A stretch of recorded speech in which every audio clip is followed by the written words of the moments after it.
Hi guys, இன்றைக்கி நம்ம பேச போகிற டாபிக் வந்து how to choose your correct life partner. ஏன்னா life partner is the biggest decision you are going to take in your life. இப்போ நீங்கள் மைபி ஒரு 20 இயர்ஸில் இருப்பீங்க, இல்லை 20 to 30 இருப்பீங்க, இல்லை on the border line of 30 இருக்கீங்க அப்படின்னா rest of the years of your life உங்கள் கூட பயணிக்க போகிறது உங்கள் லைஃப் பார்ட்னர். ஸோ நீங்கள் அந்த லைஃப் பார்ட்னரை சூஸ் பண்ணும்போது is this the right person for me அப்படிங்கிறது உங்களுக்கு தெரியணும் இல்லை. ஸோ அதை பற்றி தான் இன்றைக்கி வீடியோ. ஸோ நாங்கள்லாம் வந்து 80s கிட்ஸ், ஓகேவா? ஸோ நாங்கள் எங்களை வளர்த்தப்பயே வந்து எப்படின்னா வீட்டில் வந்து லவ் அப்படிங்கிற வார்த்தையை பேசினாலே கெட்ட வார்த்தை, அசிங்கமாக இருக்குது, பேசாத, இப்படி தான் வளர்க்கப்பட்டோம்.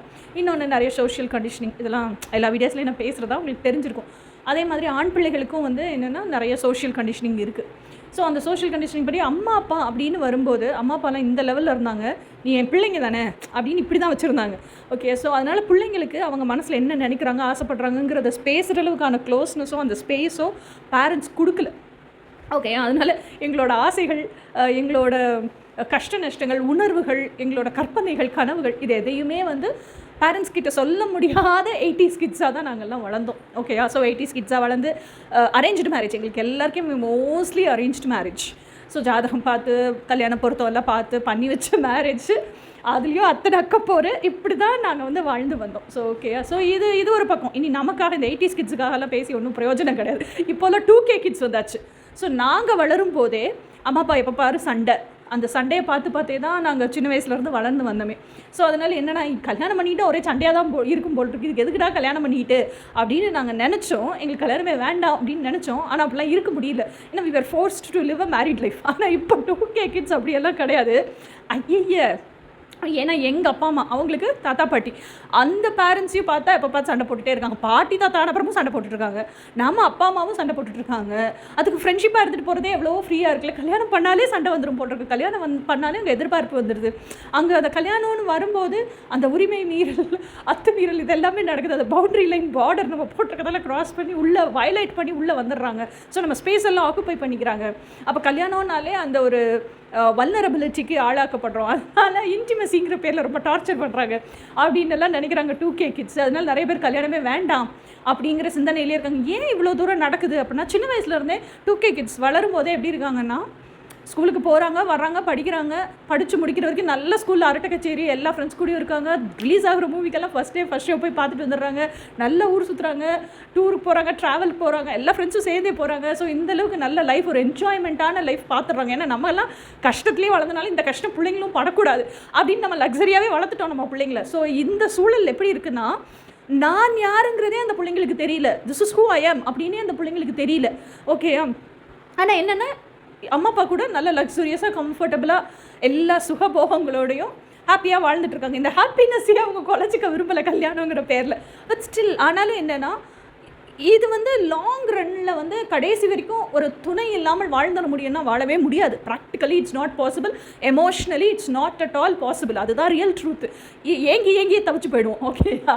ஸோ அதனால் how to choose your life partner அப்படின்னா, first of all who you ஆர்னு உங்களுக்கு தெரியணும். திஸ் இஸ் ஹூ ஐ ஆம், இதுதான் என்னுடைய கேரக்டரிஸ்டிக்ஸ், இதுதான் என்னுடைய பிஹேவியரல் ஆட்டிடியூட்ஸ், ஓகே அப்படின்னு உங்களுக்கு தெரியணும். ஸோ இந்த விஷயத்துலலாம் நான் காண்டாவேன், இந்த விஷயமெல்லாம் எனக்கு ரெட் ஃப்ளாக், இந்த விஷயத்துக்கெல்லாம் நான் ரொம்ப டென்ஷன் ஆவேன், இந்த விஷயத்தை பற்றியெல்லாம் என்கிட்ட பேசக்கூடாது அப்படிங்கிறது தெரியணும். இந்த மாதிரியெல்லாம் என்னை ட்ரீட் பண்ணணும், இந்த மாதிரியெல்லாம் என்னை கவனிச்சுக்கணும் அப்படிங்கிறதும் உங்களுக்கு தெரியணும். ஓகே, உங்கள் ப்ளஸ்ஸு மைனஸு, உங்கள் டார்க் சைடு, உங்கள் லைட் சைடு, உங்கள் ஷேடோ சைடு, உங்களோட டேலண்ட், டைனமிக் சைடு, இது எல்லாமே உங்களுக்கு தெரியணும். ஹூ யூ ஆர் அப்படின்னு தெளிவாக உங்களை பற்றி உங்களுக்கு ஒவ்வொரு நூக் அண்ட் கார்னர் டீட்டெயில்ஸ் தெரிஞ்சாதான் இப்படி இருக்கிற எனக்கு. ஏன்னா உங்களை சுற்றி இருக்கிற ஆண் கூட்டத்தையே எப்படி பார்த்துருக்கீங்க, பெண்ணை கஷ்டப்படுத்துறவங்களாவே தான் பார்த்துருக்கீங்க. அதனால தான் கல்யாணம் வேண்டாம்னு நினைக்கிறீங்க. ஆக்சுவலாக உங்களுக்கு லவ் மேலே ஃபெய்த் இல்லாமல், கல்யாணத்து மேலே ஃபெய்த் இல்லாமல்லாம் இல்லை, அதுக்கான ஆண் இருக்காங்கிற ஃபெய்த்தே இல்லை. அப்போ அந்த ஆண் இருக்காங்கிற ஃபெய்த் உங்களுக்கு வரணும் இல்லை. அப்போது எல்லார் மனசுக்குள்ளேயும் இப்போ எதிர்பார்ப்பு இருக்குது. அப்போ நம்மளை சுற்றி பார்க்குற ஆணெல்லாம் நம்ம என்ன வச்சுருக்கோம், ரெட் ஃப்ளாகாக வச்சுருக்கோம். ஸோ அப்போ இப்படிப்பட்ட ஆண் இருக்கக்கூடாது அப்படின்னா எப்படிப்பட்ட ஆண் வேணும் அப்படின்னு யோசிங்க.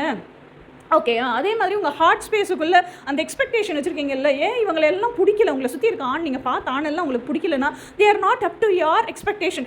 நீங்கள் ஆண் அப்படின்னு வச்சுருக்கிற ஒரு எனர்ஜி இருக்குது தெரியுமா, அந்த எனர்ஜிக்கு பொருந்தலை எவனுமே. அப்போ அந்த எனர்ஜி உங்களுக்குள்ளே நீங்கள் கேரி பண்ணிட்டு இருக்கீங்கல்ல, ஒரு ஆண்னா இப்படி தான் இருக்கணும் அப்படின்னு உங்களுக்குள்ளே கேரி பண்ணிட்டு இருக்கீங்க பாருங்கள் எனர்ஜி. அதை எழுதுங்க. இந்த மாதிரி கேரக்டரிஸ்டிக்ஸ் இருக்கணும், இந்த மாதிரி பிஹேவியரல் ஆட்டிடியூட்ஸ் இருக்கணும், இந்த மாதிரியெல்லாம் என்னை பார்த்துக்கணும், இந்த மாதிரியெல்லாம் என்னை கேர் டேக் பண்ணிக்கணும், இதெல்லாம் எழுதுங்க. அப்போ தான் you will know who you want and how he should B. ஓகேயா? இதெல்லாம் நீங்கள் எழுதுனீங்கன்னா தான் உங்கள் லைஃப் பார்ட்னரை எப்படி செலக்ட் பண்ணுறதுன்னு உங்களுக்கு தெரியும். ஓகேயா? லைஃப் பார்ட்னர் செலக்ட் பண்ணுறதுங்கிறதும் நீங்கள் ஜாதகம் பார்த்து, ஜோஷியம் பார்த்து, 10 பொருத்தம் பார்த்து இதெல்லாம் செலக்ட் பண்ணுங்கள். But still vibration wise he should be a match to you இல்லையா? He should be a vibrational match as well as he should understand. நீங்கள் கனவு கண்டுட்ருக்கீங்களே 2 பேரும் வாழ்கிற வாழ்க்கையில் என்னை முழுக்க அவன் கேர் எடுத்து பார்த்துக்கணும், அவன் இன்சார்ஜில் நான் இருக்கணும், அதே சமயத்தில் நான் கேட்காமையே எனக்கு பிடிச்சதெல்லாம் செய்யணும், அந்த அன்கண்டிஷனல் லவ் கிடைக்கணும். அந்த 2 பேத்துக்கு நடுவிலையான டிரான்ஸ்பரன்சி அண்ட் இன்டிமசி இருக்கணும். வெறும் இன்டிமசி இல்லை, டிரான்ஸ்பரன்சி அண்ட் இன்டிமசி இருக்கணும். ஒரு ஃப்ரெண்டாக நான் வந்து அவன் பக்கத்தில் படுத்துட்டு எதை பற்றி வேணாலும் என்னால் பேச முடியலாம். நான் வந்து ஒரு யங் ஏஜாக இருக்கும்போது எவனோ ஒருத்தனை சைட் அடிச்சேன்னா அதை பற்றி கூட அவங்ககிட்ட பேச முடிகிற அளவுக்கான எனக்கு ஒரு இன்டிமேட்டான ஒரு ஃப்ரெண்டாக இருக்கணும். என்னோடய பாதரேஷன், எனக்கு கவலை, எதை பற்றியோ தாழ முடியாத துக்கம், அதை ஷேர் பண்ணிக்கிற ஒரு ஃப்ரெண்டாக இருக்கணும். ஸோ எனக்கு இவங்கிட்ட முடியாமல் நான் இன்னொருத்தங்கிட்ட ஷேர் பண்ணுறேன், இல்லை இன்னொருத்திக்கிட்ட ஃபோன் பண்ணி ஷேர் பண்ணுறேன், அந்த ஃப்ரெண்ட்ஷிப்புங்கிற குவாலிட்டி இன்னொருத்தன் கொடுத்துட்டேன்னா அப்போ இவன் எதுக்கு? எனக்கு இத்தனை கேள்விகள் வருது. ஸோ இதுக்கெல்லாம் உங்களுக்கு தகுந்த மாதிரி லைஃப் பார்ட்னரை சூஸ் பண்ணணும்னா the best way is you should know who you are from within. எசென்ஸாக நீங்கள் யாருன்னு தெரியணும். And you should also know whom you want அப்படிங்கிறது தெரியணும். இப்படி லைஃப் பார்ட்னரை சூஸ் பண்ணதுக்கப்புறம் தான் அதே லைஃப் பார்ட்னரை நீங்கள் சூஸ் பண்ணி behavioural attitudes, characteristics, red flax எல்லாம் எழுதி வச்சுருக்கீங்கல்ல, அதே மேனை உங்களோட ரியாலிட்டியில் மேனிஃபெஸ்ட் பண்ணி யூனியனில் டுகெதர்னஸ் இருக்க வைக்க முடியும். அதுக்காக சொல்லித்தரணும். அதை பற்றி தெரிஞ்சுக்கணும்னு நினைக்கிறீங்களா? லங்காபூர் மீடியா சேனலில் தாராளமாக காண்டாக்ட் பண்ணுங்கள். இல்லைன்னா டேரெக்டாக நீங்கள் என்னையும் காண்டாக்ட் பண்ணலாம். என்னோடய ஃபோன் நம்பரும் இதில் மென்ஷன் ஆகிருக்கு.